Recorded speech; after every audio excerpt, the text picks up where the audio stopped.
Hello everyone and welcome back to the Biz Wizards channel.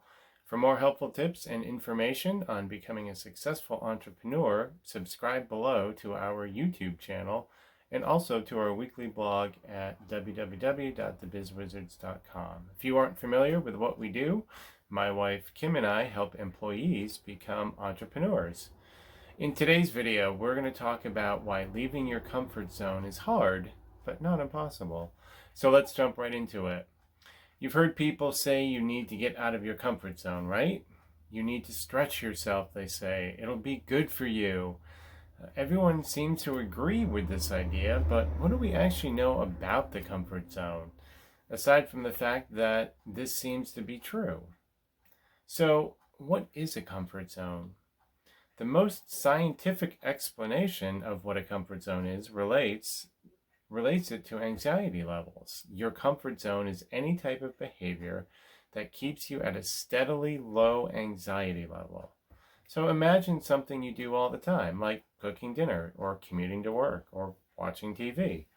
Everyday activities that you're used to won't make you feel anxious and uneasy, so they're part of your comfort zone. Although people often refer to getting outside your comfort zone in terms of trying new things, anything that raises your anxiety levels can be counted as being outside the zone. If commuting to work makes you anxious because the traffic is bad or you don't like being on a train full of people, for instance, you're not going to be comfortable in that situation. Although anxiety isn't something we're prone to go looking for, a little bit can be surprisingly beneficial. We often need just a hint of anxiety to push us to get our work done or to improve our performance.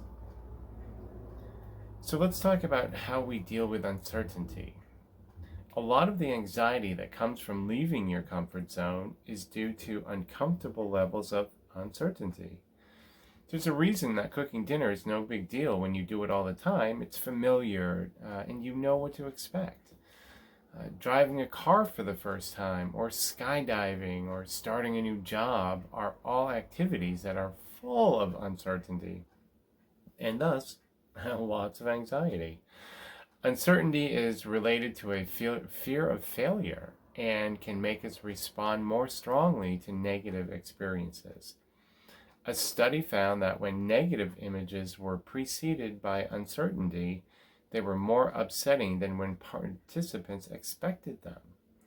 We're also more likely to respond negatively to new things, even though we may come to like them over time. Researcher Brené Brown says that uncertain social, political, or economic conditions can effectively make our comfort zone smaller. The more afraid we are, the smaller our comfort zone becomes, and the more difficult it is to break out of it. Familiarity is comfortable and enjoyable, so it's no real surprise that new things get our guard up.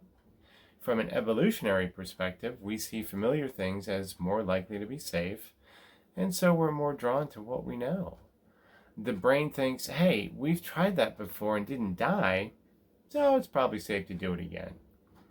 Trying new things does take energy. So when we're feeling tired or flat, we're more likely to lean on old habits than take new risks. So, should you break out of your comfort zone? Is it truly good for you? Science says yes, to some degree. Like I mentioned earlier, you want to find that sweet spot in the learning zone and avoid going so far out of your comfort zone that you hit panic mode. Here are some of the benefits of leaving your comfort zone and trying things that raise your anxiety levels just a little bit. It will help you grow. When you have mixed feelings of success, some anxiety and self-doubt can lead to personal growth. Therefore, outdoor adventures like rock climbing or skydiving can be so exhilarating, they induce anxiety and unease. But when completed, they give us a huge feeling of accomplishment and increase our base levels of confidence. If your comfort zone is small, i.e. the number of things you can do without feeling anxious are few, you'll either be anxious a lot of the time or miss out on a lot of excitement life has to offer.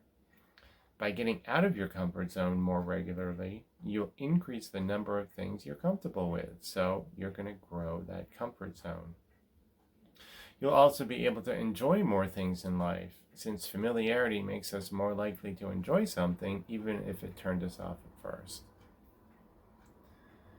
Doing new things motivates us, and it really helps us learn.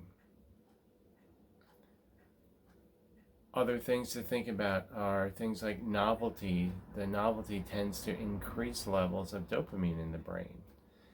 That's the part of the brain, that's the reward center. Dopamine's role centers around motivating us to go looking for rewards, and novelty increases that urge. Novelty has also been shown to improve memory and increase the possibilities for learning by making our brains more malleable.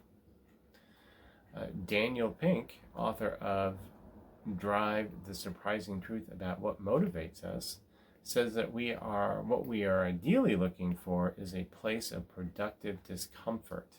If you're too comfortable, you're not productive. And if you're too uncomfortable, you're not productive. We're kind of like Goldilocks. We can't be too hot or too cold. We can't be too comfortable or too scared.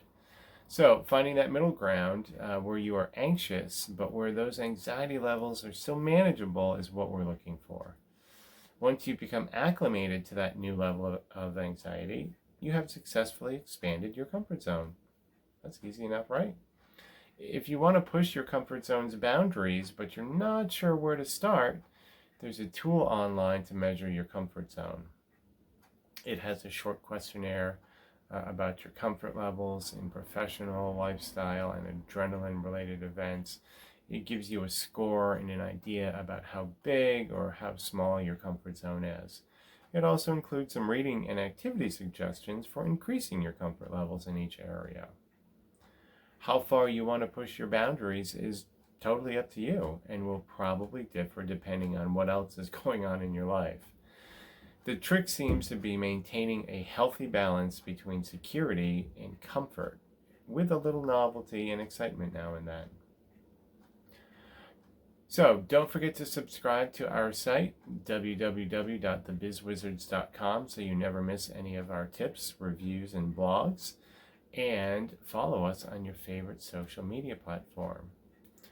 So that's it for this YouTube video. For more helpful tips and information on becoming a successful entrepreneur, remember to click on the subscribe button to the right. Thank you for watching, and I truly hope you found this informative and helpful. If you did, please remember to give us a big thumbs up, and also to leave a comment to tell us what part of the video really resonated with you. Take care and be safe.